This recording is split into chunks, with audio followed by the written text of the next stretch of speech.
Hello guys, welcome to our YouTube channel Toppers Education. आज का हमारा टॉपिक है राज्यपाल से संबंधित प्रमुख अनुच्छेद पार्ट सेकंड। फर्स्ट अनुच्छेद है अनुच्छेद 166(1) राज्य सरकार के समस्त कार्यपालिका कार्यवाही की अभिव्यक्ति राज्यपाल के नाम से होगी। नेक्स्ट अनुच्छेद है अनुच्छेद 166(2) राज्यपाल के नाम से किए गए और निष्पादित आदेशों को ऐसी रीति से अधिप्रमाणित किया जाएगा जो राज्यपाल द्वारा बनाए जाने वाले नियमों में विनिर्दिष्ट की जाए, और इन आदेशों की विधि मान्यता पर इस आधार पर प्रश्नगत नहीं किया जाएगा कि वह राज्यपाल द्वारा किया गया या निष्पादित आदेश से लिखित नहीं है। हमारा नेक्स्ट अनुच्छेद है 166(3) राज्यपाल द्वारा राज्य सरकार की कार्यवाहियों में सरलता लाने के लिए मंत्रियों के बीच कार्य आवंटन के नियम बनाएगा। हमारा नेक्स्ट अनुच्छेद है अनुच्छेद 167(ख) राज्यपाल राज्य के प्रशासन और विधायी विषयों से संबंधित कोई भी जानकारी मुख्यमंत्री से मांग सकता है। हमारा नेक्स्ट अनुच्छेद है अनुच्छेद 168 राज्यपाल राज्य विधायिका का अभिन्न अंग है। हमारा नेक्स्ट अनुच्छेद है अनुच्छेद 171(3)(ड) जिन राज्यों में विधान परिषद है वहाँ उसकी कुल सदस्य संख्या के 1/6 सदस्यों को राज्यपाल मनोनीत कर सकता है। नेक्स्ट अनुच्छेद है अनुच्छेद 174(1) राज्यपाल समय समय पर राज्य विधानमंडल के एक या दोनों सदनों को ऐसे समय और स्थान पर जो वह ठीक समझे अधिवेशन बुला सकता है। हमारा नेक्स्ट अनुच्छेद है अनुच्छेद 174(2) राज्यपाल समय समय पर सदन का या किसी सदन का सत्रवां कर सकेगा, विधानसभा का विघटन कर सकेगा। हमारा नेक्स्ट अनुच्छेद है अनुच्छेद 175(1) राज्यपाल विधानसभा में या विधान परिषद वाले राज्यों में विधानमंडल के किसी सदन में या एक साथ समवेत दोनों सदनों में अभिभाषण कर सकता है।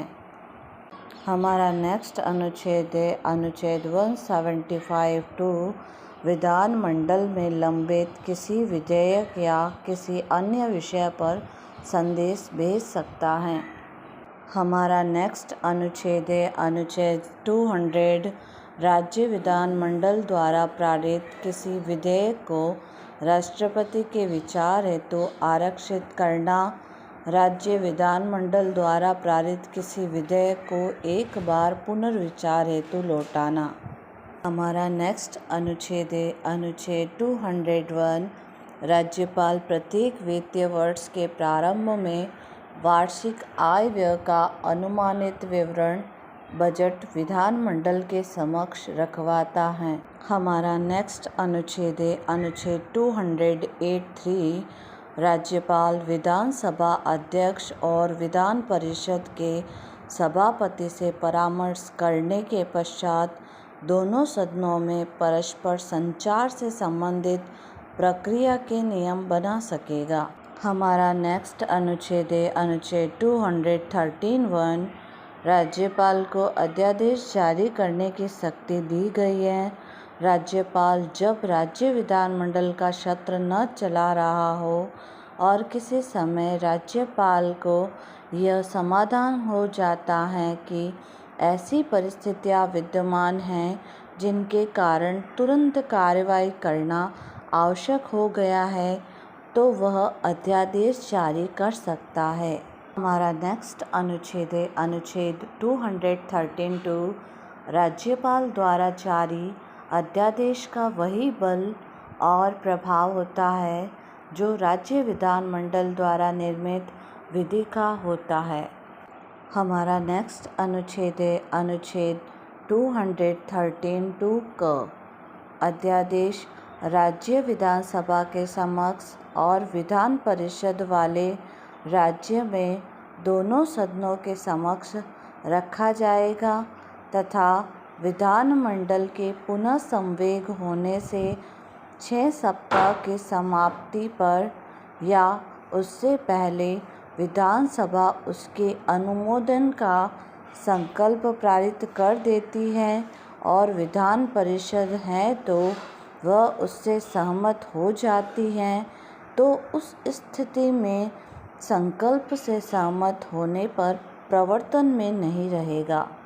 नेक्स्ट अनुच्छेद है अनुच्छेद 213 ख।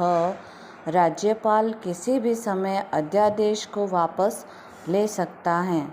हमारा नेक्स्ट अनुच्छेद है अनुच्छेद 213(3).